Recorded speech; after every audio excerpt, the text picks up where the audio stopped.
가데스 광야에서 모세가 에돔 왕에게 사신을 보냅니다. 사신을 보내면서 이렇게 부탁을 합니다. 우리는 원래 당신들과 같은 족속인데 조상들이 애굽으로 내려왔다가 애굽에서 애굽 사람들에게 학대를 당하여 하나님께 부르짖었더니 하나님께서 우리를 거기에서 건져주시고 우리로 하나님의 땅으로 가게 하는 여정 가운데 있습니다. 가는 동안에 이 왕의 길을 꼭 지나가야 하는데 우리가 좌로나 우로나 치우치지 않고 딱 길로만 가겠습니다. 우리가 가는 걸 허락해 주십시오. 만약 우리가 가다가 물을 먹거나 어떤 것들을 훼손할 경우에는 우리가 반드시 갚겠습니다. 우리가 아무 짓 안 하고 딱 그 길로만 지나서 하나님이 우리에게 주신 땅으로 갈 터이니 허락을 좀 해달라고 사신을 보내게 됩니다. 그랬더니 에돔 왕이 많은 백성을 거느리고 나와서 강한 손으로 그들을 막았다. 말씀은 그렇게 적고 있습니다. 충분히 이해가 되는 게 같은 아브라함의 자손이라고 하지만 수백 년 동안 교류도 없었던 가운데에서 같은 아브라함의 자손이라고 길을 열어주는 것은 너무 위험 부담률이 큰 거죠. 이 사람들은 자기 땅이 없는 가운데 그냥 지나쳐 가다가 그 에돔 땅 보기 좋아서 우리 이 땅을 가집시다. 그리고 마음 바뀌어가지고 거기서 공격하기 시작하면 그때부터 대책이 안 쓰는 것이니까 에돔 왕으로서는 어쩔 수 없는 선택이었겠다. 좀 야속하지만 그런 마음을 갖게 됩니다. 하나님께서는 그 에돔과 싸우기를 원하지 않으셨습니다. 그래서 그들을 가데스에서 다시 길을 에돔 땅을 우회해서 갈 수 있도록 남쪽으로 내려가게 하십니다. 남쪽으로 내려가다가 아랏이라는 곳을 지나게 되어졌는데 이 아랏 왕이 이스라엘 민족이 자기 땅을 지나가게 되니까 공격을 하게 됩니다. 그래서 몇 명을 사로잡아가게 됩니다. 그럴 때 이스라엘이 하나님 앞에 기도하면서 이렇게 하나님 앞에 서원을 합니다. 하나님, 우리가 저 민족을 쳐서 이기게 해주십시오. 이기면 하나도 취하지 않고 다 멸하겠습니다. 그럴 때 하나님이 전쟁에서 이기게 해주십니다. 그래서 그 아랏 땅을 다 멸하고 다시금 남하하면서 에돔의 땅을 우회해서 가나안 땅으로 가려고 하고 있는 가운데 있습니다. 근데 그때 4절의 말씀에 보면 이렇게 적혀져 있습니다. 백성이 호르산에서 출발하여 홍해길을 따라 에돔 땅을 우회하려 하였다가 길로 말미암아 백성의 마음이 상하니라. 가데스는요 이미 꽤 가나안 땅에 직전에 있는 곳입니다. 근데 이곳에서 가나안 땅으로 들어갈 수 있는 길은 두 갈래 길이 있습니다. 첫 번째는 그냥 북쪽으로 쭉 올라가면 되는데 이 길은 굉장히 험악한 산악 지형이 많다고 합니다. 그러다 보니까 인구수가 많은 이 대규모의 공동체가 지나가기는 굉장히 위험 부담률이 많은 길이었던 거죠. 또 다른 한 길은 그 에돔 땅을 지나가는 길입니다. 그 길은 왕의 대로라고 그 당시에도 사람들이 그 가나안 땅으로 가기에는 꼭 지나가야 되는 그런 길이 거기 있었습니다. 그 길로 가면 굉장히 빠르게 금방 가나안 땅으로 갈 수 있었던 겁니다. 근데 에돔 왕이 막고 있으니까 그 길로 가지 못하고 남쪽으로 내려오게 되는 거죠. 에돔 땅을 우회한다라고 했을 때 우리는 조금만 우회해서 가면 되는 것처럼 생각하지만 그들의 여정을 지도로 보면요 아마 지형적으로 그게 조금만 우회하는 길이 아니었던 것 같습니다. 완전히 남쪽으로 내려왔다가 완전히 틀어서 동쪽으로 해서 돌아가야 되는 그런 여정을 가게 되는 겁니다. 근데 문제는 그 길이 그들이 이전에 있었던 광야보다 더 척박한 사막과 같은 광야였다라는 겁니다. 그들은 이제 가데스에서 가나안 땅에 다 온 줄 알았어요. 그런데 에돔 왕이 막는다고 하나님이 돌아가라고 그래서 되돌아가는 길인데 그들은 그 되돌아가는 길에서 마치 이게 되돌아가는 게 아니라 그냥 돌아가는 것처럼 다시금 광야로 돌아가야 되는 것 같은 절망감을 느꼈을 것입니다. 더더군다나 아랏하고도 싸웠더니 이겼거든요. 이기고 났더니 에돔하고 안 싸우고 그냥 우회한 게 좀 억울하게 느껴질 법도 했다는 거죠. 그걸 그냥 밀고 들어가도 될 것 같은데 그걸 안 싸우고 피해가지고 이렇게까지 돌아간다는 건 이건 말도 안 되는 거 아니냐. 우리 돌아가다가 다 죽어버리겠다. 그런 절망감들을 이들이 느끼게 된 거죠. 그래서 그들이 하나님과 모세를 향하여 원망합니다. 원망의 레파토리는 거의 비슷합니다. 아니 애굽 땅 거기에 먹을 것도 많고 물도 있는 땅이라는데 왜 거기서 우리를 끄집어내서 이 광야에서 목말라 죽게 하고 먹을 것 없어서 죽게 하려 하느냐 이렇게 원망을 합니다. 근데 여기다가 하나 덧붙이게 됩니다. 뭐라고 얘기하느냐면 우리의 마음이 이 하찮은 음식을 싫어하노라. 이렇게까지 원망을 합니다. 이해는 됩니다. 그들이 다 왔던 것 같은데 되돌아가라 그래서 되돌아가는데 너무 그 길이 되돌아가는 게 아니라 멀찌감치 가는 길 같기도 하고, 또 만나라는 게 그들이 만나를 먹은 지가 이미 40년이 됐잖아요. 이제 가나안 땅 가면 새로운 것 먹을 줄 알고 기대하고 있었는데 또 언제 갈지 모르는 길로 돌아가게 되니까 절망감 가운데 그들의 만나가 지긋지긋하게도 여겨졌겠다. 이해는 돼요. 왜? 아침에도 만나, 점심에도 만나, 저녁에도 만나. 엄마 내일 아침에 뭐 먹어? 만나. 저녁에는 뭐야? 만나. 그 만나라는 게 가시 같고 진주 같아서 맷돌에 갈기도 하고 절구에 찍기도 하고 가마에 삶기도 하고 뭐 데쳐 먹고 갈아 먹고 튀겨 먹고 다 하지만 결국 기름 섞인 과자 맛인 거예요. 그러니까 이래도 이 맛 저래도 저 맛인 거니까 생각해보면 10년 전에도 만나 20년 전에도 만나다 보니까 이제 좀 새로운 것 좀 먹어볼까 했는데 이제 또 한참 되돌아가면서 만나 먹으니까 속도 상했겠다. 이해는 돼요. 그런데 이들의 원망과 불평은 선을 넘었어요. 왜냐하면 이전에는 똑같은 불평들 종종 했거든요. 물이 없다, 우리를 여기서 줄여 죽이려고 하느냐, 굶어 죽이려 하느냐. 근데 그럴 때마다 하나님은 그들의 불평을 채워주셨어요. 근데 이번에는요, 그들의 불평을 채워주시는 게 아니라 그 다음 말씀을 보면 우리가 잘 알다시피 불뱀을 보냅니다. 불뱀을 보내서 물려 죽어가게 만든다라는 것입니다. 하나님이 선을 넘었다라는 사인을 분명히 주고 계신 거죠. 그들이 넘은 선은 무엇입니까? 그 전에는요, 그들이 부족과 결핍에서 시작된 원망과 불평이었어요. 근데 이번에는 성격이 다르다는 겁니다. 이제는 하나님이 자신들에게 주신 그것들을 경히 여기기 시작했다는 거예요. 그걸 아주 업신 여기기 시작했다는 거예요. 이거는 하나님에 대한 어떻게 보면 굉장히 잘못한 모습이 되어진다는 거죠. 그들에게 만나라는 것이 어떠한 것입니까? 지금 이들은 40년 동안 만나를 먹으니까 우리가 이해는 되지만 그 40년 전에 그 어떤 날 처음 그들에게 만나가 주어졌을 때 그 만나의 의미는 무엇입니까? 만나의 가치는 무엇입니까? 그들이 출애굽하고 2달하고 보름이 지났습니다. 이미 그들이 싸갖고 온 음식들은 대부분 바닥이 났어요. 뭐 좀 더 갖고 온 사람도 있었겠지만 그 사람도 내놓고 먹기가 너무 미안한 그런 상황이 됐던 거예요. 숨어서 먹기에도 뭐하고 자기만 먹기에도 뭐하고 그렇게 먹어서 얼마나 더 버틸 수 있을지, 이 수백만의 사람이 이 광야에서 무엇을 먹을 것을 앞으로 구원해낼 수 있을지 그들은 굉장한 절망감이 아마 엄습해 왔을 겁니다. 하나님 앞에 부르짖고 모세를 원망했죠. 그러고 나서 그 다음날 아침에 눈을 떴더니 어떤 일들이 벌어집니까? 하얀 만나가 쫙 깔려있는 거예요. 그들이 처음 그걸 보면서 뭐라고 얘기했느냐면 이게 뭐냐? 만나란 뜻이에요. 이게 뭐냐라는 뜻이에요. 그게 그들 의미 된 거예요. 이게 뭐냐? 그 만나가 그들에게 그렇게 불려질 수 있었던 건요, 이전에도 그걸 경험해 본 사람이 없었던 거예요. 더군다나 이 광야 세월 그 이후에도 만나를 먹어보거나 경험해 본 사람은 아무도 없다는 얘기예요. 무엇을 의미합니까? 이 만나는 그 광야에 있었던 이스라엘 백성들에게 주셨던 하나님의 기적이에요. 은혜예요. 생명이에요. 그렇지 않습니까? 그들에게 만나가 없었다라면 어떻게 될 뻔했습니까? 그들에게 절망 가운데 만나는 기적처럼 찾아온 하나님의 은혜였고 사랑이었어요. 처음에 그들이 만나를 보면서 얼마나 감격하고 기뻐했겠습니까? 그 만나를 40년 동안 그들이 먹었다라는 것입니다. 그런데 그들에게 그 만나가 40년 동안 있다라고 그 만나의 가치가 이렇게 하잘것없는 것들로 치부될 만한 것이 되냐라는 거예요. 아니라는 거예요. 그들에게 만나는요, 여전히 기적이고 생명이에요. 어제도 있었고 그제도 있었고 10년 전에도 있었고 20년 전에도 있었다고 내일 또 있으라는 보장이 없는 하나님이 날마다 주시는 은혜예요. 너도 먹고 나도 먹고 우리도 다 먹고 몇십 년 동안 먹었다고, 아침에도 먹었다고, 내일 아침에도 또 먹을 수 있는 보장이 되어져 있는 그러한 존재가 아니라는 얘기예요. 오늘 하나님은 이 사건을 통해서 믿음의 여정을 걸어가고 있는 우리에게도 똑같은 도전을 주고 계십니다.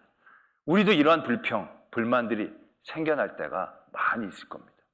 우리는 이거를 일상에 대한 감사라고 생각하지만 저는 그렇게 표현하면 너무 그 가치가 잘 표현되지 않는다라는 생각들을 하게 됩니다. 일상이라기보다는 내일 또 우리에게 확실히 주어질 거라고 보장이 없는 오늘 우리에게 누려지는 은혜들. 얼마나 그런 것들이 많이 있습니까? 근데 그런 것들 가운데서 오늘 우리는 하찮게 여기는 것들이 얼마나 많이 있느냐는 거예요. 여러분들이 숨쉬는 여러분들을 하찮게 여길 때가 많아요. 이 쓸모없는 육신 같은 이라고 이게 아파가지고 맨날 질질 끌고. 그러나 그것이 그렇게 여러분들에게 하찮게 여겨질 만한 그러한 존재가 되냐는 거죠. 여러분들이 날마다 먹고 있는 음식, 어제도 된장찌개, 그제도 된장찌개 먹었다고 맨날 된장찌개만 내냐고 얘기할 때 그 된장찌개가 그렇게 간단한 얘기이겠느냐는 거죠. 아니라는 겁니다. 하나님께서는 오늘 이 백성들의 모습을 통하여 경계하고 계신다는 거죠. 우리에게 하나님께서 날마다 주시지 않으면 없어질 만한 얼마나 많은 것들이 우리에게는 하찮은 것들로 여겨지면서 폄하되고 있는가, 그것이 얼마나 위험한 신앙의 모습인가를 깨닫게 해 주신다라는 겁니다. 그 다음에 우리가 어떤 벌을 받게 됩니까? 불뱀을 하나님이 보내십니다. 뭐 천둥 벼락이 친 것도 아니고요, 전염병이 돈 것도 아니고요, 불뱀이 갑자기 나타나는 거예요. 근데 이 불뱀이요, 어떤 불뱀들이 갑자기 온 게 아니에요. 이 불뱀은요, 광야에 흔하게 있는 뱀이에요. 드문 뱀이 아니에요. 광야에서 만나게 되는 굉장한 위험 요소 중에 하나가 이 불뱀이에요. 그 불뱀에게 여태까지 이 백성들은 별로 고통을 당해 본 적이 없다는 사실을 주목해야 돼요. 갑자기 없던 게 생긴 게 아니라 있었지만 하나님이 막고 계신 그 중에 하나님이 한계를 풀어놓으신 거예요.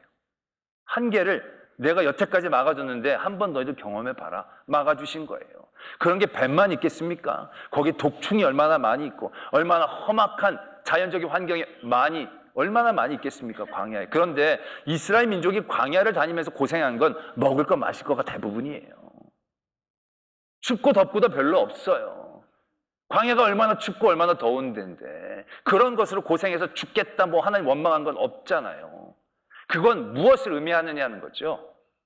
모든 사람들에겐 일상적으로 주어진 고통과 고난의 일들이 이스라엘 백성들에게는 없었다는 얘기예요. 그들은 없었기 때문에 당연히 없는 줄 알고 살았던 거예요. 그러면서 하루하루 살아가는 게 뭐 이렇게 연명해 나간 것 같고 가치 없어 보이는 것 같지만 그 광야에서 그들이 힘들게 살아가는 그 하루하루에 하나님은 얼마나 많은 것들을 막아주고 계셨는가, 보호하고 계셨는가, 먹여주고 계셨는가. 그게 하찮은 게 절대 아니다라는 것 분명히 깨닫게 하나님이 해주신다는 거죠. 그 불뱀을 여태까지 막고 계셨다 풀어준 거예요. 안 물렸다가 여태까지 안 물린 거 쫙 몰아서 물리는 거예요. 한번 깨달아라는 거죠. 저는 하나님 만나고 은혜를 받고 그래가지고 열심을 내면서 믿음의 생활을 하는 분들을 적지 않게 만납니다. 삶이 변화되어져서 예배 때마다 막 은혜 받고 눈물 흘리고 막 기도도 열심히 하고 봉사를 하실 때도 힘든 봉사도 너무 기쁘고 즐겁게 그렇게 하시는 분들을 종종 많이 만나게 됩니다. 근데 그러다가 그런 분들이 대부분 한 2년, 3년 열심히 하다 보면요, 표정이 갑자기 어두워지는 걸 발견합니다. 예전 같지 않아요. 그래서 뭔가 큰 문제가 있나 보다, 시험에 드셨나 보다, 그런 생각을 갖고 있다가 한번 얘기를 하게 되면요, 그런 분들이 대부분 이런 얘기를 해요. 목사님 너무 답답하고 너무 괴롭습니다. 뭐가 그렇게 답답하고 괴로우십니까? 전 같지 않습니다. 뭐가요? 전에는요, 정말 예배만 드리면 찬송 부를 때부터 눈물이 나가지고요, 너무너무 예배가 은혜가 됐는데요, 요즘은 허벅지를 찔러도 눈물이 나지를 않아요. 예배가 너무 건조하고 밍숭맹숭하고 그래서 너무 괴로운 거예요. 옛날에는 기도만 하면 기도가 너무 기쁘고 별마디 안 했는데 눈 뜨면 막 1시간, 2시간씩 지나가서 내 기도하는 시간 그때가 가장 즐겁다라는 찬송이 막 인정이 되는데 요즘은 막 기도를 한참 하고 막 진짜 세계일주 다 하고 눈 떠도 20-30분밖에 안 지난 거예요. 너무너무 하나님이 내 기도를 안 들으시는 거 같고 너무 답답한 거예요. 옛날엔 봉사해서 뭐 아무거나 해도 너무너무 모든 게 즐겁고 기뻤는데 요즘은 그거 할 생각만 하면 한숨이 날 때도 있고 힘들고 버겁고 피하고 싶은 생각이 드는 제 자신이 너무너무 괴롭다는 거예요. 이 목사님 이거 어떻게 했으면 좋겠냐는 거예요. 그러한 믿음의 자리들을 분명히 만나게 됩니다. 이스라엘 백성이 딱 이랬잖아요. 지금 잘 나가면서 이제 조금만 가면 가나안 땅인데 갑자기 되돌아가는 것 같은 거예요. 되돌아가는 게 아니라 돌아가는 것 같은 거예요. 후퇴하는 것 같은 거예요. 퇴보하는 것 같은 거예요. 그러한 믿음의 자리에서 절망하며 모든 것들이 하찮게 여겨지기 시작하는 거죠. 그러한 믿음의 자리에서 우리가 분명히 깨달아야 될 것이 바로 이겁니다. 우리는 이 하찮은 것을 싫어합니다. 그들이 그렇게 싫어했던 하찮은 것이 어떻게 시작되어지는가, 그 가치를 잊지 말아야 한다는 것이죠. 드려진 예배가 눈물도 안 나고 별로 은혜도 안 되는 거, 기도가 힘들고 어렵고, 그러나 그들이 가장 처음 드렸던 예배 자리는 어떻게 시작된 예배였습니까? 그들이 처음 예배에 부름을 받고 예배 자리에 왔던 그 순간은 어떠한 자리입니까? 그 자리에는 이스라엘 민족에게 주셨던 만나와 같은 기적의 자리예요. 아무것도 아닌 나에게 하나님께서 예배 자리로 나를 불러주시고 예배케 해주신 그 자리, 그 자리는 기적의 시작인 거예요. 이 이스라엘 민족들 가운데서는 만나를 태어나면서부터 봤던 세대들이 있을 거예요. 그들이 태어나면서 아침에 일어나면 하얗게 만나가 늘 있었던 그런 시대를 살아왔던, 이 사람들은 만나가 없는 건 상상을 못하는 그런 세대일 거예요. 그런 세대에게 이 만나는 정말로 늘 일상일 거예요. 맨날 아침만 있으면, 아침에 일어나면 나가면 있는 거, 그들에게는 굉장히 중요하게 여겨지지 않을 것입니다. 근데 그들이 그것을 중요하게 여기지 않는다고 만나가 중요하지 않은 것이 되는 건 아니라는 거예요. 그 첫 시작 출애굽기 하고 난 다음에 2달하고 보름 있었던 그때 굶어 죽을 뻔했던 그들에게 처음 내렸던 그 만나의 가치는 40년이 먹는다라고 바뀌는 게 아니에요. 그것이 끝나는 그 순간 그들은 똑같은 어려움으로 떨어질 뿐이에요. 그게 얼마나 귀하고 아름다운 것이냐는 거죠. 매일 먹었다고 하찮은 게 아니에요. 늘 있을 것 같아서 없인 여길 만한 것들이 아니라는 거예요. 내가 예배를 드리면서 눈물이 안 난다고 그 예배가 가치 없고 하잘것 없는 예배가 되는 건 아니라는 거예요. 내가 기도할 때마다 기쁨이 없고 기도할 때마다 응답도 없는 것 같고 기도할 때마다 힘들다고 그 기도 자체가 하찮은 것이 되는 게 아니라는 거예요. 내가 여긴다고 그게 그런 거야 아니라는 거예요. 그것이 우리에게 처음 주어졌을 때 하나님이 우리에게 예배의 자리를 허락하시고 하나님이 우리에게 기도하게 하셨을 그 자리, 그 자리의 시작은요 기적이었고 은혜였고 생명이었다는 거예요. 그 기적과 은혜와 생명은 여전히 우리의 삶의 자리에 유지되고 있는 거예요. 하나님이 만나를 그들에게 주셨던 그 마음처럼 지금 우리가 은혜를 못 받는 예배, 기쁘지 않는 기도, 즐겁지 않은 봉사 헌신 그 자리, 내가 그렇게 느낀다고 하찮은 것, 내 입에 익숙하다고 하찮은 것이 아니다라는 걸 분명히 깨달아야 한다라는 얘기죠. 보면 이제 이 백성들이 불뱀에게 물려가지고 다 죽어가니까 하나님 앞에 살려달라고 잘못했다고 이제 회개를 하죠. 그랬더니 하나님이 모세에게 치료 방법을 이렇게 내려주십니다. 뱀을 모형으로 만들어서 장대에 매달아서 둬라. 그리고 그걸 보면 낫게 하겠다. 그래서 이 모세가 놋뱀을 만들어서 장대에다 매달아가지고 보게 했어요. 그랬더니 말씀에 뭐라고 적혀있느냐면 뱀에게 물린 자가 놋뱀을 쳐다본 즉 모두 살리라. 다 살았다는 거예요. 여러분, 전 이 대목이 놀라운 거예요. 왜냐하면 너무 간단하잖아요. 이들이 죄를 졌고 잘못을 저질러서 벌을 받은 거예요. 그런다면 그들이 그냥 쉽게 놋뱀을 보면 이게 뭔가 재미가 없고 폼이 안 살 것 같지 않아요? 뭐 앞구르기를 10번 하고 뒷구르기를 10번 한 다음에 코 잡고 코끼리 코에서 10번 돈 다음에 정신 차린 다음에 그때 딱 한번 제대로 쳐다보면 낫게 하고 뭐 이렇게 어려운 단계와 전제가 있었으면 뭔가 폼나게 낫을 것 같은데 이게 그렇지 않아요. 그냥 보면 낫는 거예요. 여기엔 어떤 전제 조건이 없어요. 믿음을 가지고 이런 것 없어요. 그냥 본다고 낫겠어? 보면 낫는 거예요. 어떠한 조건을 하나님이 다신 게 아니에요. 너무 간단하게 낫는다는 거예요. 그런데 그 간단한 행동이 어떻게 보면 별거 아닌 행동이 어떻게 보면 하찮게 여길 수 있는 그 행동이 얼마나 놀라운 결과로 나타나는지를 하나님은 우리에게 가르쳐주고 계신 거예요. 예수님을 믿는다는 게 그렇지 않습니까? 예수님을 믿는다는 게 복잡한 전제 조건이 요구되는 게 아니에요. 예수님을 믿기만 하면 되는 거예요. 이게 얼마나 놀라운 은혜인지 모릅니다. 그가 아무리 죄의 자리에, 더러운 자리에, 추악한 자리에 있다 할지라도 그 어떤 자리에 있다 할지라도 그 자리를 벗어나는 전제 조건, 그 자리에서 깨끗하게 하는 어떠한 조건이 제시된 게 아닙니다. 창녀로 있다가 너가 착하게 3년 이상 살면 그 다음에 예수 믿으면 이게 아니라 창녀로 있었는데 그때 예수님 바라보면 구원을 받는다는 거예요. 세리를 하고 있었는데 세리 다 때려치고 다 나눠주고 그 다음에 성결하게 와서 예수님을 믿게 되면 믿게 되는 게 아니라 그 자리에서 바로 예수님 보면 구원을 얻는 거예요. 이게 얼마나 놀라운 은혜입니까? 그런데 우리가 그런 놀라운 은혜를 어떻게 이해하는 경우가 있느냐 하면 나중에 너무 쉽다 보니까, 너무 간단하다 보니까 이게 너무 별게 아닌 것처럼 느껴진다는 거죠. 어떤 순간에는 억울하게 느껴지기도 하는 거예요. 나는 힘들게 살며 의롭게 살면서 예수님 믿는데 저 사람 저렇게 허랑방탕하게 샀는데 거기서 믿으면 구원을 받는다? 이건 공정하지가 않은 거 아닌가. 그럼 뭔가 어려운 단계와 전제 조건을 만들어서 그 다음에 믿어야 제대로 믿게 되어져야 되지 않겠나. 다 그렇게 생각하는 교만의 위험성들을 만나게 된다는 거죠. 근데 우리가 분명히 생각해야 될 건, 우리가 너무 간단하고 단순해서 별거 아닌 것처럼 생각하지만 우리가 보고 낳는 건 별로 어려운 일처럼 보이지를 않아요. 그런데 우리가 보기만 하면 구원을 얻게 되어지는 일들을 이루시기 위해 장대에 매달리신 예수 그리스도는 간단하게 매달리신 게 아니라는 사실이에요. 오늘 놋뱀을 발아서 하는 건 그냥 놋뱀 뚝딱뚝딱 만들어서 이렇게 올리면 보면 다 낫게 하는 거. 그럼 뭐 하나님은 말만 하면, 놋뱀 만들어서 하라는 말만 하시면 그 다 일들이 되는 것처럼, 만나도 하나님이 그냥 만나 생겨라 그럼 아침마다 만나 생겨라 그러면 만나가 있는 것처럼 대단히 그 일들을 우리가 쉽게 생각을 하는 거예요. 우리가 쉽게 먹는 것처럼.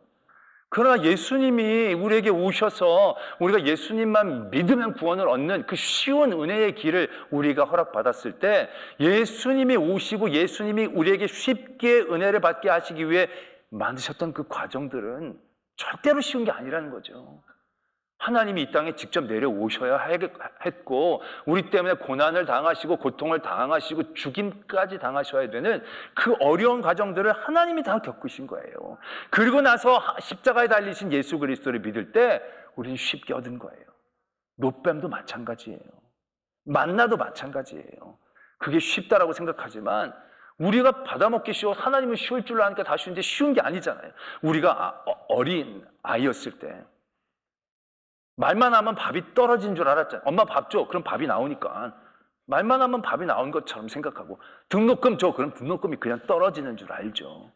그런데 그 등록금과 밥을 해나가기 위해 얼마나 많은 눈물과 애씀이 그 안에 포함되어 있는지 우리가 크면 알 수 있잖아요. 우리의 믿음이라는 게 우리가 누리는 것이 지금 숨 쉬고 예배드리고 기도하고 하루하루 살아가는 모든 생활과 시간들, 하나님은 말만 하면 다 되겠거니 생각하지만 예수 그리스도를 통하여 하나님이 어떻게 일하시는지 분명하게 나타내 주시잖아요. 말로만 하시는 하나님이 아니에요. 보기만 하면 낫게 하시기 위해 하나님은 우리가 알지 못하는 곳에서 눈물을 흘리시고 피 흘리시는 거예요. 만나를 우리에게 주시기 위해 말로만 하시는 게 아니라 그 말 가운데 우리의 사랑을 주무시지도 졸지도 아니하시고 눈동자처럼 우리를 바라보시면서 우리에게 주시는 그 하나님의 깊고 무한한 사랑과 애씀과 열심이 있어야 우리가 그 만나를 누리는 거고, 우리가 예배를 드릴 수 있는 거고, 보기만 해도 구원을 받을 수 있게 되어진다는 것을 이제는 깨달아야 되지 않겠느냐. 맨날 준다고 이게 뭐냐고 하찮은 거 이제는 지긋지긋하다고, 이게 얼마나 끔찍하고 위험한 일이냐라는 것을 우리는 오늘 발견해야 한다는 것입니다. 때문에 여러분들 지금의 믿음의 여정이 되돌아가는 일 경우가 있습니다. 이게 뭔가 열심히 했는데 다시 광야? 이거 끝이야? 이거 언제 끝이나? 이거 정말 밑도 끝도 없는 건 아니야. 이게 뭐 예배가, 기도가 뭐, 이게 다 쓸모없고 소용없는 거. 그런 유혹과 미혹 때문에 넘어가지 않기를 바랍니다. 여러분들이 드려지는 예배 아무리 눈물 안 나고 지금 은혜가 안 돼도 하찮게 여길 게 아닙니다. 여러분들이 드리는 기도와 찬양 그냥 할 수 있는 종류의 것이 아닙니다. 아침에 숨을 쉬는 그 숨과 호흡도 여러분들 그냥 거저 생긴 게 아닙니다. 그 모든 것들을 하나님이 예수 그리스도에게 보내주셨듯이 우리에게 주신 은혜 가운데 우리가 놋뱀을 쳐다보듯이 얻을 수 있을 뿐이지 결코 하찮은 것이 아님을, 결코 간단한 것이 아님을 우리의 삶 가운데 깨닫게 되어질 때 우리가 지금 누리고 있는 은혜 안에 큰 기쁨에 또한 하나님의 능력을 누릴 줄로 믿습니다. 만나가 뭐야가 아니라 만나를 또 주셨네. 만나를 또 주셨네. 그런 힘든 광야의 길에서도 그 기쁨과 그 감사함으로 하나님의 가나안 땅에 올라가는 그 믿음의 여정들 함께 다 같이 가기를 소망합니다.